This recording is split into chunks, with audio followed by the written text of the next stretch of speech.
Welcome back, everybody. Welcome back to the Canyon. Welcome back to not the first installment, but I guess the first official installment. This is sort of along the lines of a Can It Crawl sort of an operation. This will give you an idea. The thumbnail giving you even a better idea.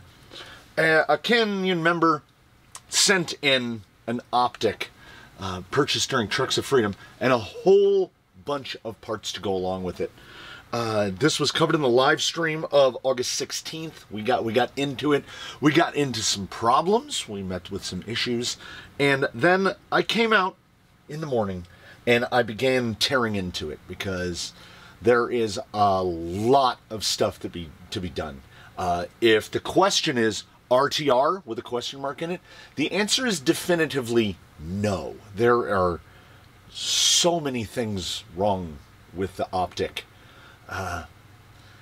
The question that we're hoping to answer is, can those questions, can those issues be addressed?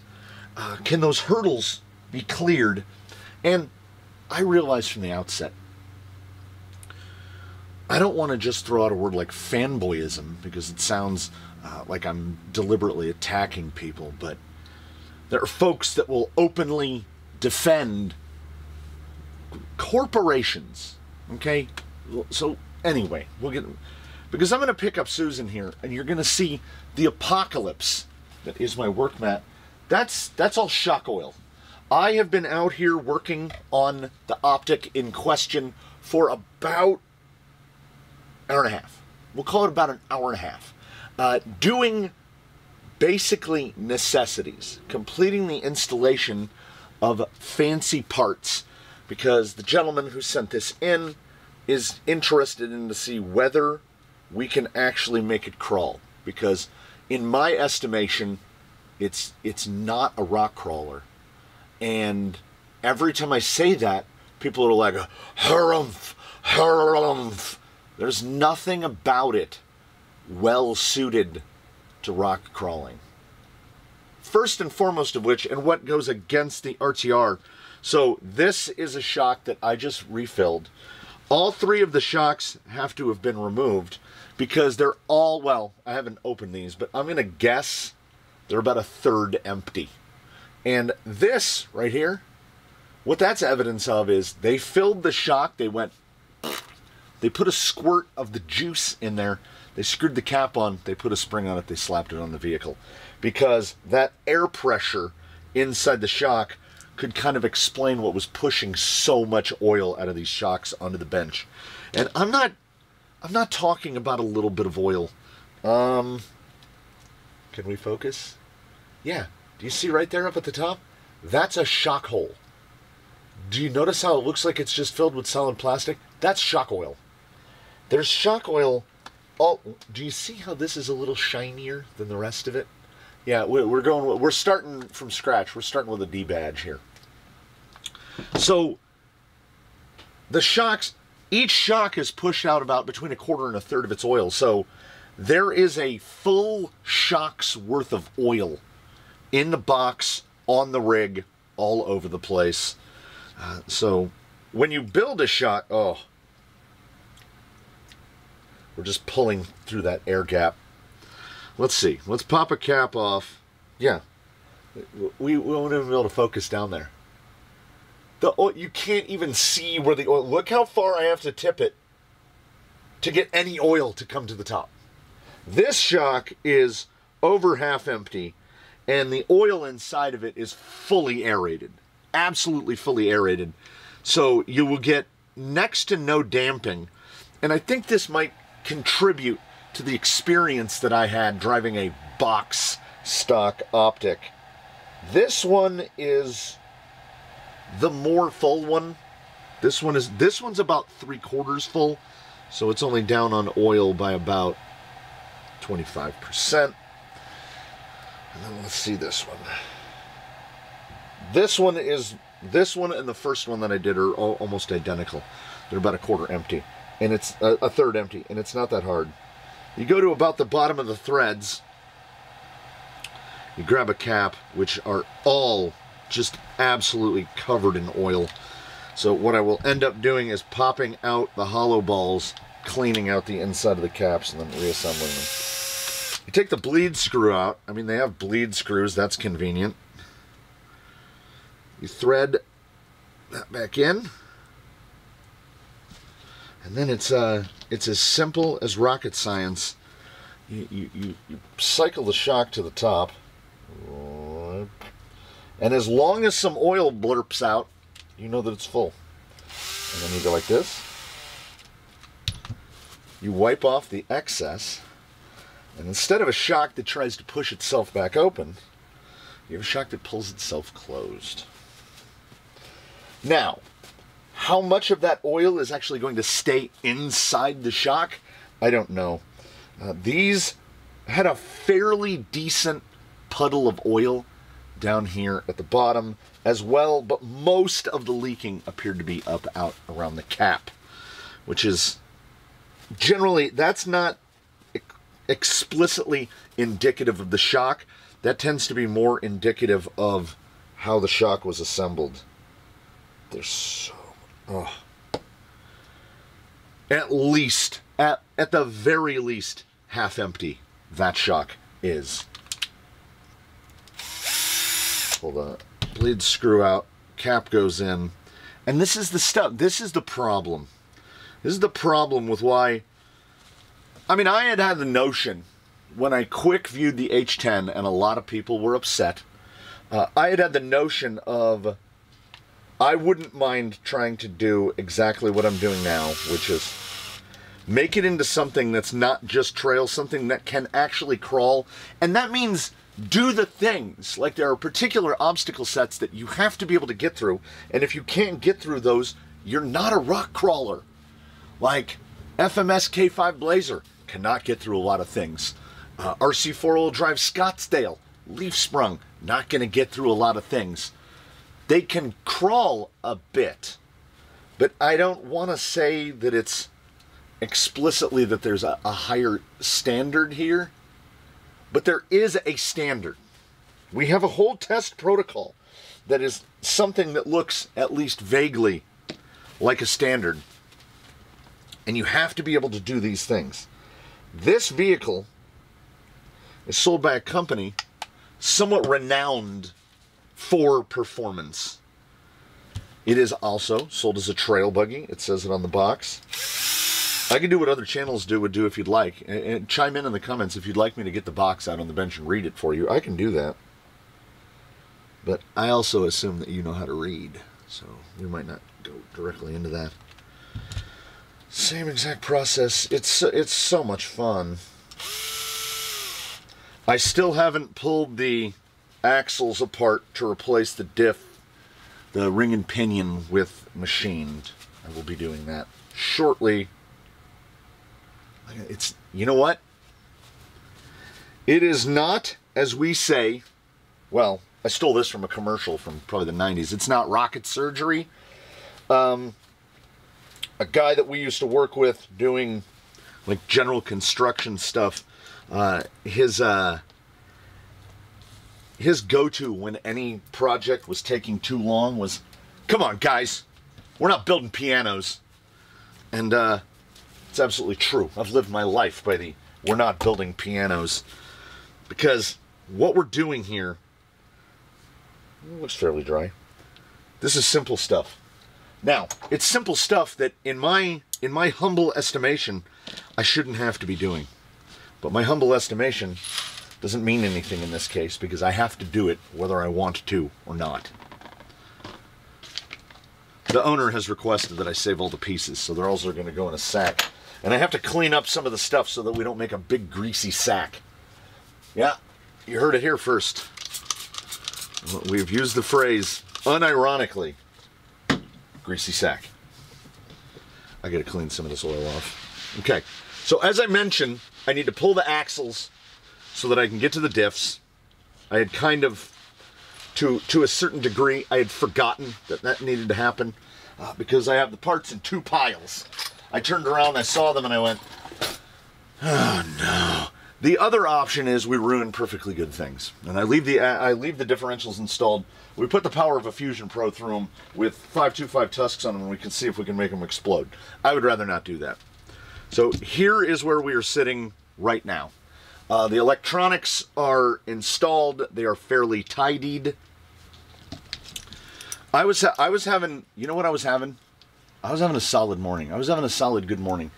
I have made a carbon fiber plate right here that attaches from the bottom. There's the servo attached. It's an RS100 micro, so we made this whole thing. The switch right here appears like right in between, like you put your finger right through there to touch the switch. I like the switch accessible from outside the vehicle. That is my preference. Fusion Pro installed, all stock gearing, RS800 V2 up front, all the wires pretty tidied away. And I feel like the wires are pretty tidied away because I can basically just put the cage on it. So we're almost ready to put it back together. For those that didn't view the live stream, we got hung up. We should have been about this far just in the process of the live stream, but when we got to the dig unit, the dog that's on the stub that has the output for the shaft on it, it wouldn't engage. So I had to take it and mill it in order to get it to fit the shaft. And then I kind of hit it under the wires, but there's a little scrapey. See the little silver scrapey right there? See the head is all silvery? It says in the instructions, reuse the screw that came with it, and the head of the screw basically doesn't fit down that channel. It's nice and it turns nice and smooth now, but I mean, I don't know. I felt like I was into QC issues. So incision drive shafts are going on. I have to point out. So servos like the RS100, AGFRC A20 CLS, Reefs 99, on and on and on and on. They use a micro horn. It is 25 spline, but it's 25 micro. That's what this guy is. And the holes in it will be for micro stuff. I want to say that it's 1.3 millimeter. They're very small. Fortunately for us, 1.3 millimeters is very close to 1.5 millimeter. 1.5 millimeters is the hole you drill if you want to tap a 2 millimeter hole. So I'm hoping it will focus and show it for us. The focus, this lens is not focusing lately. Focus. Okay, right there. See the little silver? I make an aluminum sleeve that goes inside a regular hollow ball and adapts it down to a 2 millimeter screw, and then I lock nut it on the other side. This is how I've done pretty much all of my builds that are running micros to run things like dig and overdrive. There are options. You can get, RS Designs makes a micro horn that just has normal 3 millimeter threaded holes on the horn, and it's not expensive. They're like $10 or $12. I don't have one of those here.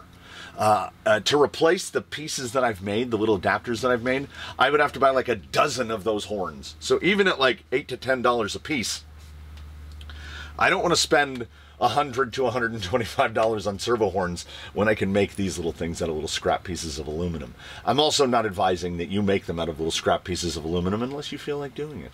This part didn't need to be carbon fiber, but I had a little scrap of carbon fiber left, and I said, that looks like just about the right size. It is attached to the regular tray from the bottom with some M3x8s, and there are the nuts.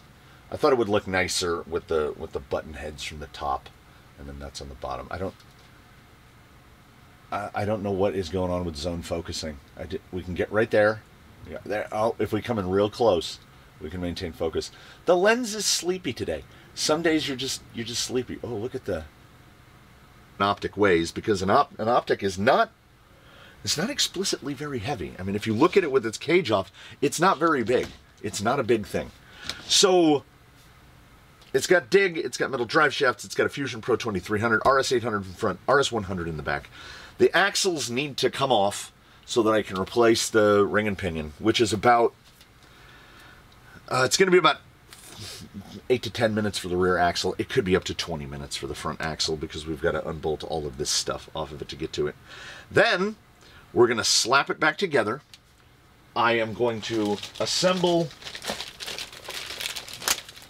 You know what? You know what I'm guilty of? A lot of things. Do you know what I'm guilty of on this particular day, and I'm guilty of this on other days as well? They say that the number one being a documentarian, which is kind of what's going on here to some small degree, is show, don't tell. And well, sometimes yeah. Sometimes yeah. Sometimes not yeah. Because sometimes there's a real zen to just coming out here and working on things. And I wish I could take you along with it more. I mean, I guess if it wasn't for copyright strikes and the fact that the Nero station on Pandora has been just bangers all morning, so I can't have my music going. We live and we die by the music. Squids, the battery for testing is finished. We'll be using an Ovonic 2200 because it's a pretty good fit in the stock tray. That's our test battery. Squid inserts for the 22 LP Tusks. If you've heard me complain about one thing, that's not a lot of difference. When it comes to things like this, that's all the difference in the world. So I have to mount those to some wonderful wheels. And the wheels were a part of why we debadged, why we destickered. I think just cosmetically it's going to look better done up clear with the wheels. So I have got to reassemble the shocks, which is super fun. For those unfamiliar, we are going to undersling them. Oh, let me put this insert in before I forget. The only thing I debated over this morning was, do I want 4 vent holes in the tires or 2? I honestly think we're fine with 2. Did J Concepts give us a green in and a green out? No, look at that. We got a matched pair. Greens to the inside. Does not always happen. So as I got halfway into saying, we've got the special ball that goes into the axle. Yeah, the ends of the cups are just completely filled with oil. It will make your suspension action pretty smooth right up until dust, dirt, grit, and creek water gets in there, and then they're just going to get worse. So we will assemble these to run under slung because A, it slows down the leakery, and B, while it might be a small thing, it might be the tiniest of things. Let's see. I filled them with 40. Could go 50. Could go 50. I could not remember. I dug through what memory. See, just from the hollow balls rolling around, there's like a streak of oil on the bench. I dug through my data banks and tried to remember if the gentleman owner told me if he was going to equip this with different shocks, like if it was going to get dravs or what have you. And I almost bolted that to the vehicle, not remembering I have to take the axles off. So I don't know. I don't know how deep I should go into getting the shocks serviceable. So just topped off properly with 40 weight, I think will do us just fine for the moment. The goal is to get it out on the rocks, kind of an all-in-one here, as I'm going to be spending several hours. The off-camera stuff is definitely going to exceed the duration of the on-camera stuff, because a lot of it is mindless. Like, I am filled right now with the urge to just turn the music back on. So instead, I'll take you along here for a moment as you get to enjoy the mellifluous sounds of disassembling a rear axle to change the ring and pinion. Kind of curious as to what the Vanquish greasing situation looks like. Sometimes there's a lot, sometimes there's a little. We're going to find out. pull that axle, pull that axle, pull the third member. It's not bad. It's not bad. There's a fair, mad, decent amount in there in the teeth. And this will just segue into a little thing that I tell a lot of people, which is there are a lot of cheap gears out on the internet. I like the AMK ones from Amazon the best. There's Rizixel and Wizixel and any number of things. Boom Racing makes... Anything that's in an F10 is the same gear as an AR-44, AR-45, F9 for a Capra. Most of the Mias nylons, all of the Vanquish axles, until you get up to like AR-60s, you know. Any axle of about this size that isn't an Element or a TRX-4 is pretty much going to use this, because helical cut sintered gears have a favorite phrases, and you'll hear me utter it often, as PSI. So the amount of pressure that the pinion is placing on each individual tooth is very high in something like this. And also, while we're at it, you know, avoid rotating mass when you can. So this centered is just one massive piece. So it's very strong here where it doesn't need to be, and it's not as strong here. You put the power of that through this. She's right there. She's right there all the time, looking down. It did not. The original H10 that was quick viewed here some 6 weeks ago as of this recording, somewhere around there, it is still sitting in a box about 16 feet from where I'm standing right now. I drove it then. I drove it for about 2 minutes after that and was like, you know what? No. You know what I would do? I would rather do something else. So, the hope is that when we go through all of this work, and the gears that we are putting in are underdrive. They are real deal Holyfield Vanquish. Vanquish does make a good gear. I'm not gonna lie, I'm not gonna deny. Because when you put these guys in there and you get them into those retainers and you get it in that third member, I have never met one that I have had to shim. They go in and they are done, and you're not going to break it. That's why they're 40 bucks a piece. They are going to live. Often imitated, but never really. And then they mark the ends so you can focus. What is wrong with you, 22? Okay. 833. I don't know why. The zone focus is just not... Anyway. I've got to assemble those spools, which means I got to get thread lock out. We are indeed, we're going to see... we're not going to be able to tell. I can tell you right now, we're not going to be able to tell. But we are going to use the Vanquish grease, which is much lighter blue than the stuff that comes in. Anyway, what do they call it? RC Gear Grease Rock Lube. High performance synthetic grease. We're going to use that in all of the gears, which is what we used in here, and we're going to use it in all the rest of the gears. We'll see how that goes. We're ordinarily we're a CV joint grease house. That's what you use on everything. So we're going to see how that Vanquish grease goes. I have to put that back together. This is that. I have to get that off the vehicle, get the 833 into it, and then somewhere off frame, because God help me. Oh, we do need to do this though. Okay, right over there. In foam, mind you. I want to say Injora's claim is... These are beauties. These are beauties. 2.2s for the 2.2 tusks. Injora says 224 grams per wheel. Wow. This is some good looking boys. I think, you know, see? Yeah. It's gonna be nice. I gotta do the shuffle though.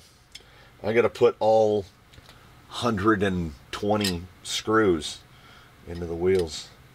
This is going to widen it out a little bit as well, because these are plus 10s.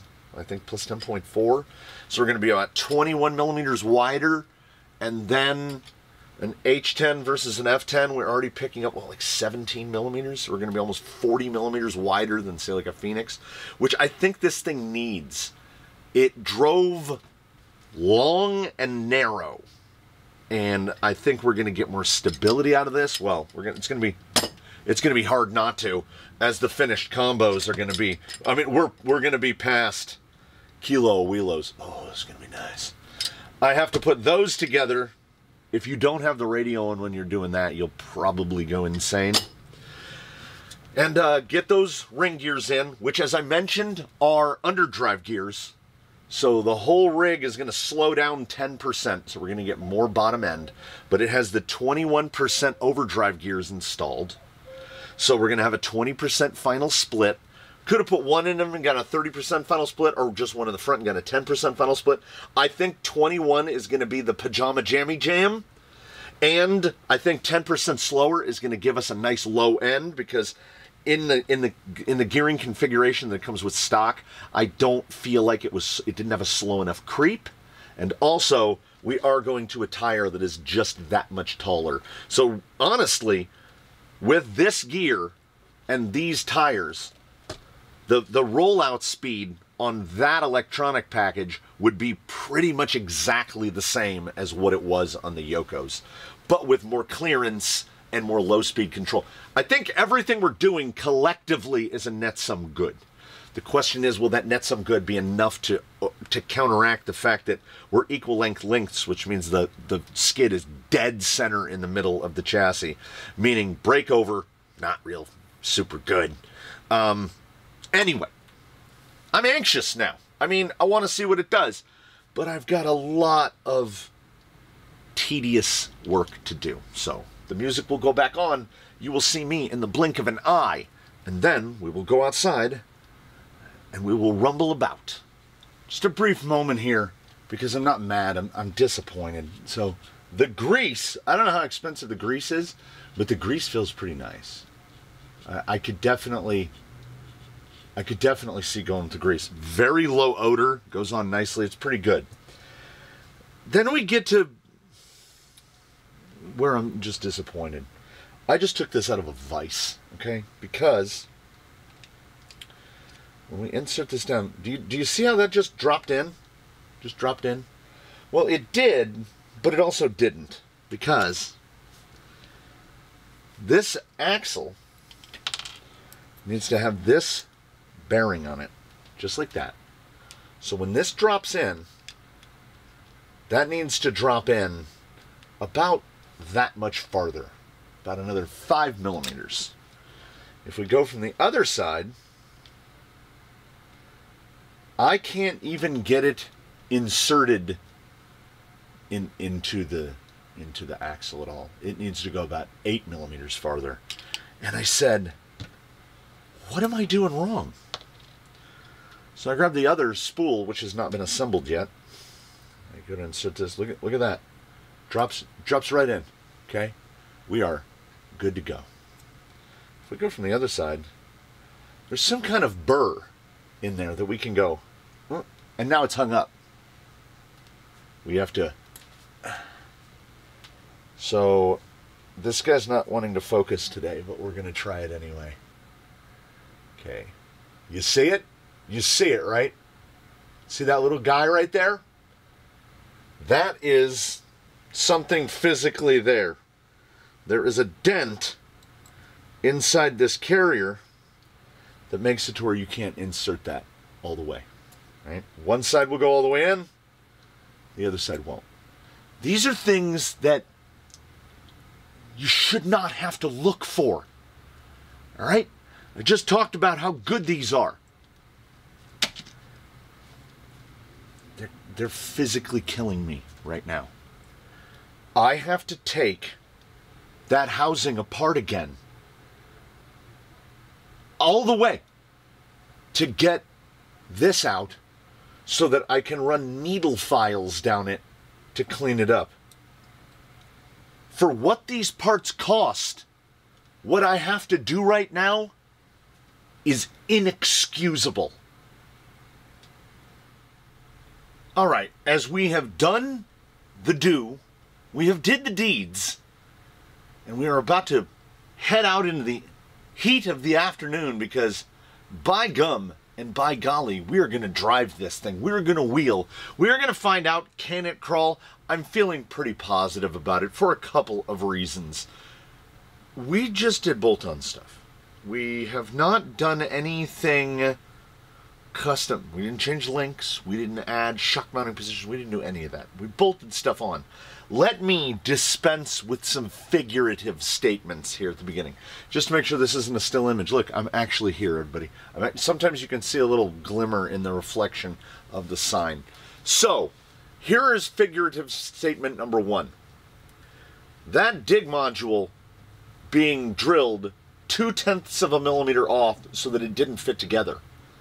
That is figuratively unacceptable. It was clearly not literally unacceptable because I went through the process of milling it and making it fit.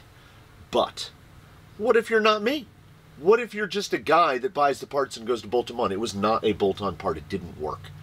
Then, and only through the power of Clucks and Fries, only chicken nuggets and french fries for lunch could make me forget the horror of having to take needle files and clean out the inside of 2 Vanquish spools in order to get the axles to fit, because they would not assemble. And I had already put the rear axle together. I was not in a happy place. I was not happy about that. And then I remembered, about a minute ago, guess what's in here? There's a spool in this bag somewhere.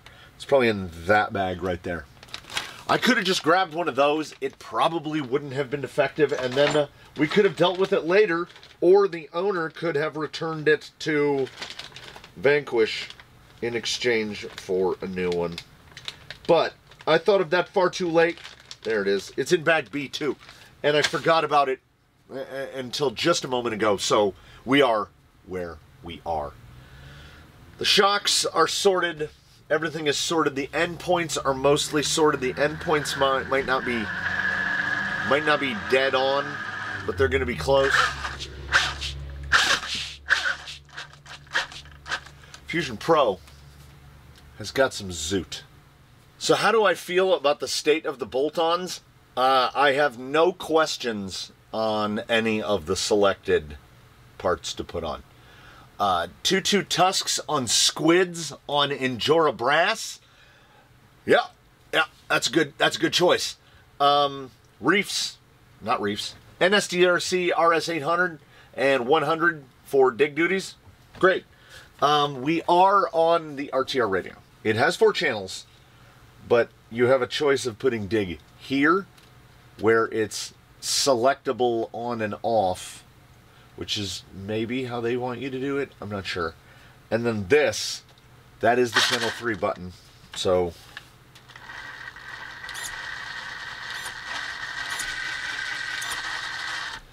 it's not optimal. But the owner of this vehicle is, there's the power button. You reach right through this hole. And even if you have banana hands / ham fingers, you can get your finger in there. It's not a problem. You can catch a little glimpse through the back. You can occasionally catch a little glimpse of the carbon fiber in there. So I'm glad that we opted to carbon fiber that. Now what I'm pondering, I've been pondering since I heat gunned the decals off. Do I feel like I might want to paint the blue bits some other color? Do I just want to stick stickers on it? Do I just want to run it blue? I don't know. That'll come later. We got to do a little wheel time. A 2.2 tusk on a squid insert is gonna do a lot. That's gonna take you a long way. This guy is now sitting on those -10s. 270. 270 wide. Wheelbase of 330. Huh. Our channel regulars, do you remember this guy? Well, look at that. But wait, there's more. So this gentleman is pretty much the exact size as Wolverine. And we're gonna find out. We're gonna see what do. like I say, at worst, cautiously optimistic. It does, and you can't say that it doesn't. And it looks good. And that black grill helps a lot. It was too much blue. Like I say, I like the Yokohama one. I like the gray one better. That's the last time you'll see it this clean and shiny. There it is. Grab a gander. It needs those oil slick fake drab text to match the shocks, doesn't it? Kind of does. Let's see, does it do the thing? It does the thing a little. We might be underdamped a little bit, but we have geometry stuff that is ever present. I can actuate dig. I don't know how many other people can. Oh, did I finish my sentence? That the gentleman who owns this uses a noble, so he's not gonna have a problem when he sets up the endpoints for all of his stuff. He should be fine. And perhaps more important, no. The most important thing in the formula that we have concocted right now is LP tusks on squids. Second to that is a steering servo that I believe is up to the task, that can do the duty. Because that RS800 with the endpoint set, that's some angle right there. Look at, we're getting right in there. I used the steering ram to determine. There's a little groove on the ram. As soon as that groove disappeared inside the middle, I knew we were at endpoint. So, because of our little buddy, the ram, we're never going to get quite the steer angle that we can get out of an F10.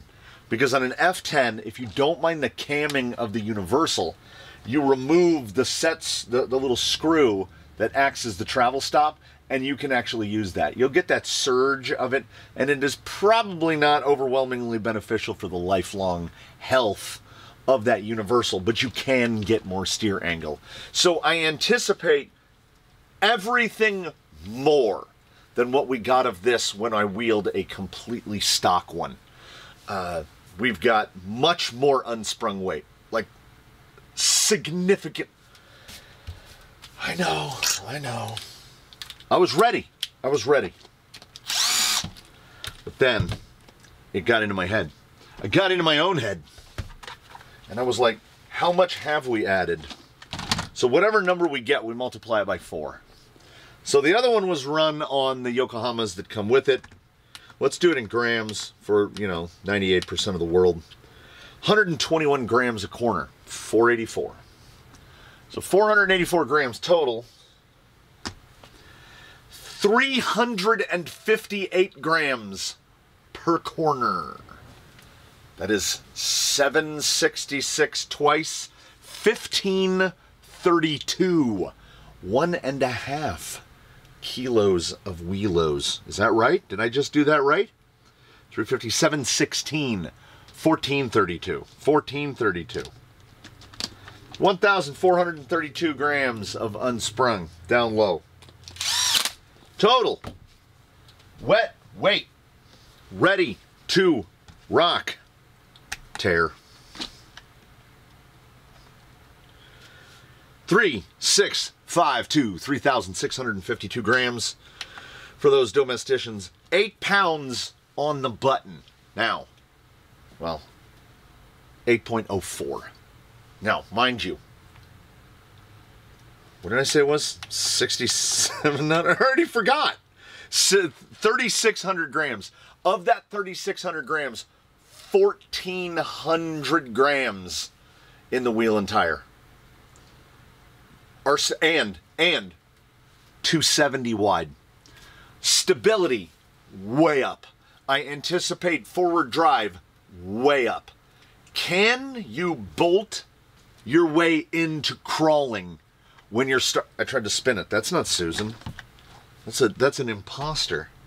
A cousin, at worst. Can you bolt your way into crawling with this? I'm not going to try to argue that it doesn't look good. I think this thing looks great. 8 pounds for frame of reference. This weighs 6.6. So I don't know. I don't know. I love the look of it. I am trying, here's what I'm doing. Scrubbing. SpongeBob's brain is throwing away all information except fine dining and breathing so that I can try to get this thing out on the rock and look at it for what it is, not what it was. Not what it was just a scant 7 hours ago when my day began. So, cautiously optimistic, willing to accept limitations or weaknesses, but more hopeful than usual. Let's hit the rocks with that attitude in place. I was not but a moment into the drive before I realized what I had neglected to do in my zeal to get out here and get to rocks. Also, by the way, can we interject?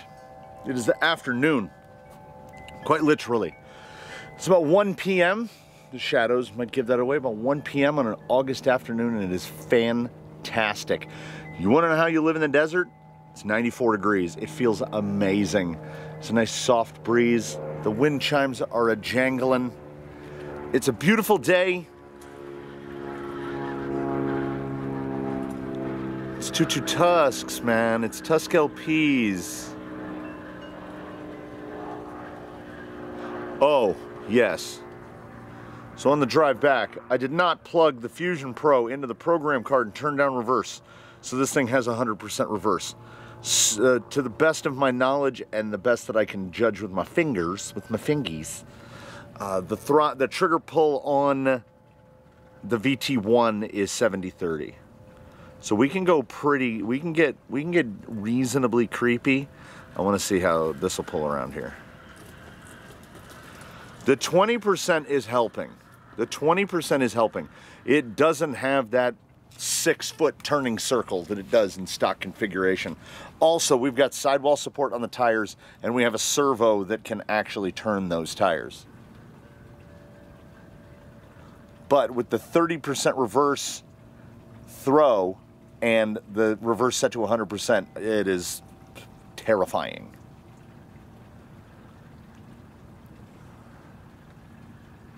Oh, perfect time to...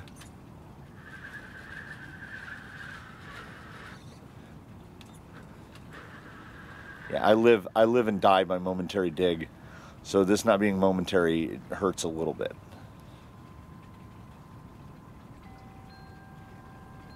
Also, for whatever reason, when you take the radio out of the box, the dual rate is set to 80%.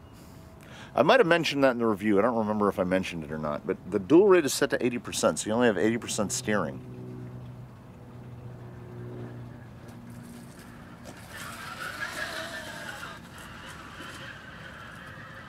So even with, I would try to gear it down more. I would see how small of a pinion. Well, okay. Speaking from this moment, I would try to gear it down more. It is a lot better.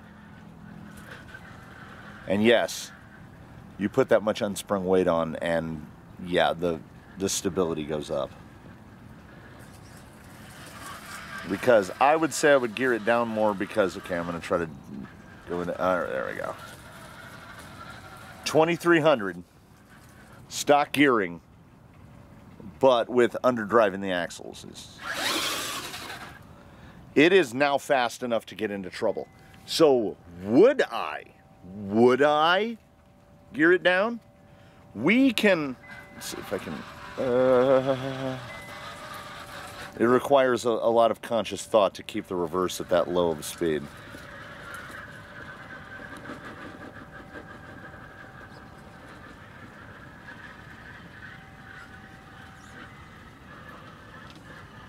You know what? It's okay.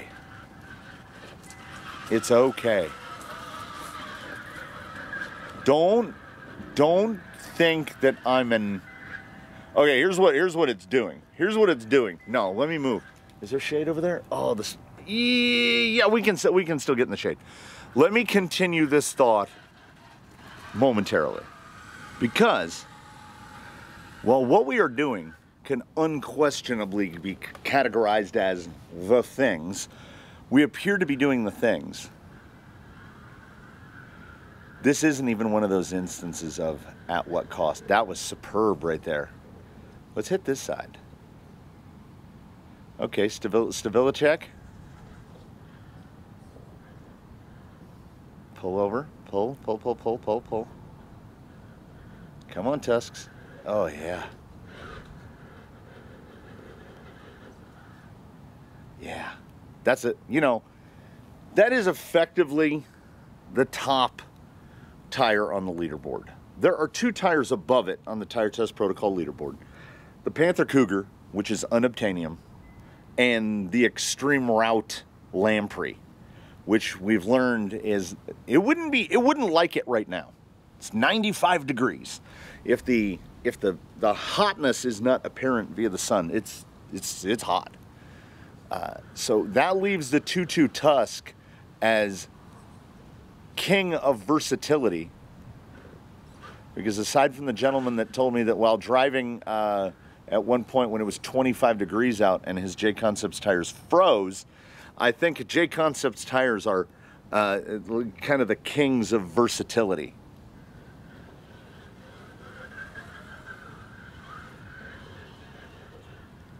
Yeah. No one, I don't think, I'm not disappointed. I don't think anyone would be disappointed in this.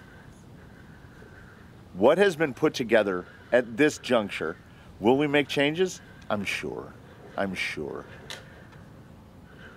It's an interesting little noise. Not 100% sure what that was. Yeah. It cannot be understated that the impact of 2.2 LP Tusks is enormous. But I think we're looking at net some good. The low speed control is actually existent now, because as you saw, let's back down here. As you saw, we can do this. We can also do this.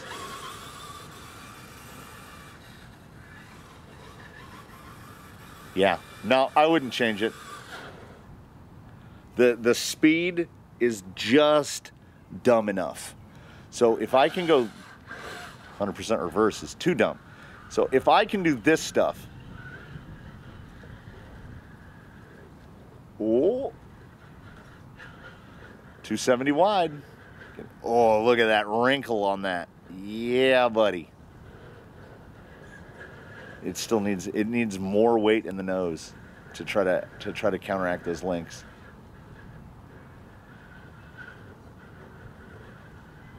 Yeah, you know what it does? It crawls enough. It crawls enough. The geometry would have to be really addressed to get it to crawl more. And once you get into that, you invariably get into questions. Is this crusted over? Not really. That is loose. You get into questions of, at what point does the thing become another thing? Right? If you take a C-channel rig, an Element, an Axial, a Traxxas, what have you, and you put it in LCG rails, whether they're aluminum, carbon fiber, whatever, that are altering the geometry. No, let's go more clear and concise. Let's go simpler. You take your VRD and or your Vanquish, VRD or Stance, and you put them in a brazen scale front line, which moves the skid forward and changes all the geometry. I wouldn't consider that a VRD nor a Stance anymore. It's a front line now. That's another thing. So at what point would your H10 optic stop being an H10 optic? Is it the cage? Is the cage the determiner?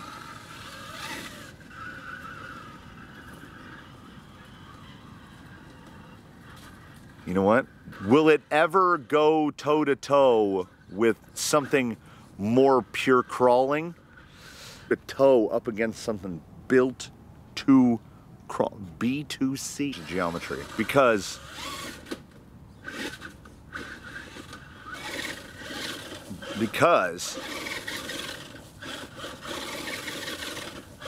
This might be doing the thing.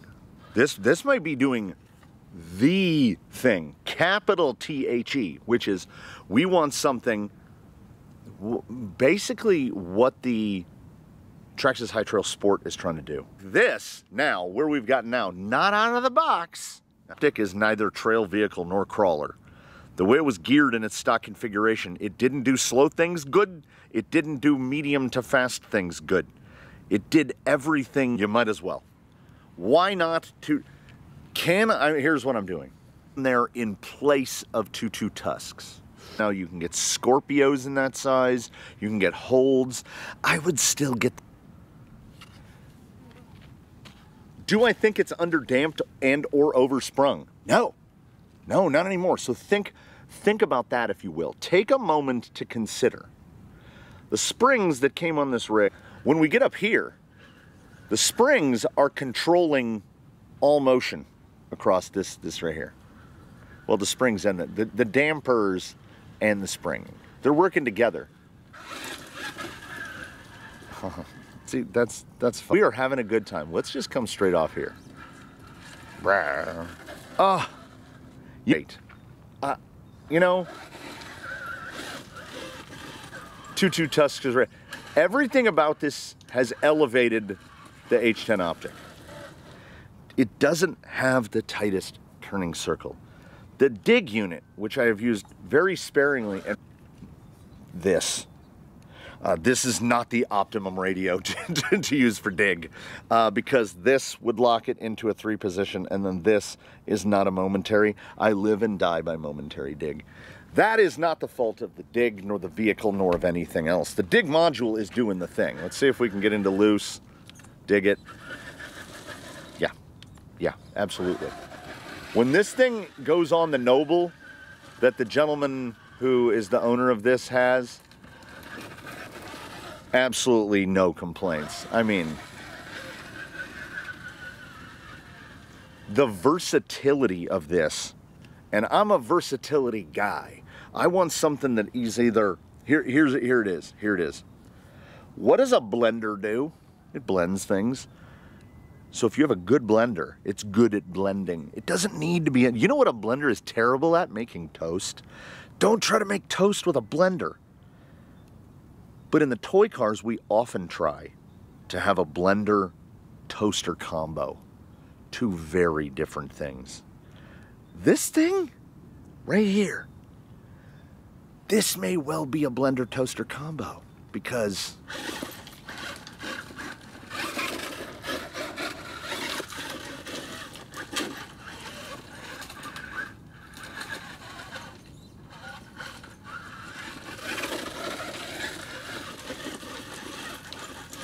we bouncing. Oh, for a second I thought he was gonna make it up the logs. Okay, we knocked one loose, but maybe. Oh, but you know what we're having? We're having a good time. While I have certainly warmed on the Optic as a concept, I cannot get my head past the fact that the modifications I had to do the parts, very disappointing to get those fitted. Nicely thought out stuff, like they give room to fit the servos, right? In the back, I just made a plate to put a single micro in there. I wouldn't buy that dig module. I wouldn't advise that you buy that dig module. I would advise you to put a VFD twin in it, which has dig and adjustable overdrive. But I could show you in the future, if you were so interested, how to turn the front overdrive selector on your VFD twin into a front dig. So then you could have front dig and rear dig. Ooh, 2 momentary switches. So I'm not saying explicitly that I've come around to the H10 Optic. In general, with some notable exceptions, and those who know, you know, if you throw enough money at something, you can make most things good. The Optic started off pretty okay at everything. And if you throw some nice gear at it, it gets pretty solidly good at everything. 2.2 Tusk LPs. If you own an Optic and you don't have the desire to shovel money into it, I get it. I get it. I absolutely get it. Go to Amazon, get some Amazon wheels. These are a steal. I want to say they're $60 a set. They have made an enormous difference in the performance of this vehicle. Just put some wheels and some 2.2 Tusks on it. Even if they're just on stock foams, the performance difference above those Yokohamas cannot be overemphasized. So can it crawl? 100%. 100%. Is it going to be the best thing in your fleet? I don't know. I don't know what your fleet looks like. Is it the best thing in this fleet? In terms of a rock crawler, it's not even close. In terms of something that can rock crawl and mush about in a hoonigan fashion, I don't know. This is really good. This is really good. Just don't think too much about it. Don't think too much about it. That right there, this fella, that is an expression. It is a transformer. What it has turned into is a quite capable H10 optic, and what it began as was a big old pile of money. Such is the way of the world at times, is it not? I think, you know what, for a first day, and I started at 6 a.m., it's 1:20 in the afternoon. About a 7-hour investment into this one on the day, and you know what? I feel pretty good about it. The experience out here has put a twinkle in Ms. Kondo's eye, and I think that we have come out in a true and quantifiable net sum good. I feel like we did certifiably okay. So I'm gonna take this moment. I'm fully hot now. So I'm gonna take this opportunity to thank you so much for watching. Invite your comments, questions, and concerns into the comments section below. And while I do look forward to seeing you in the next one, I would at the very least hope that in the meantime you will one and all do your very best to have a good one, everybody. We will see you again real soon here from the Canyon with whatever we've got coming next. I'm sure there will be some suggestions, ideas, and notions about this, and all the people telling me what I'm wrong about. So let's all meet in the middle. And we'll meet in the middle together.